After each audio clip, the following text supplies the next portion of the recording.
স্কুলে বলছি শোনো না, আমি তো বলছি এত কদিন আগে গেছিলাম তুমি জানো তো, কালীমুড়া ইসিতে আমি কিনেছি, গোলায় আমি বাইকে নিতে বলেছি নানি ওখানে দিচ্ছিল ওই আমাকে দেখেছিল একটা কালকে বান্ধবী ছিল আমার 65 টাকা ও তো ওখানে কাজ করে ও পরে যখন তো করে নিলে 65 টাকা ওখানে তখন তো ওখানে ওরা আমরা একজন মনে হয় খাওয়ারের আর একজন মনে ফার্নিচারের আমাদের গেলে 110 টাকা কি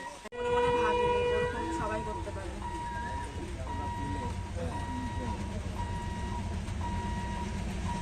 জানি দেখে আমি আরে ফেসবুকে ছিল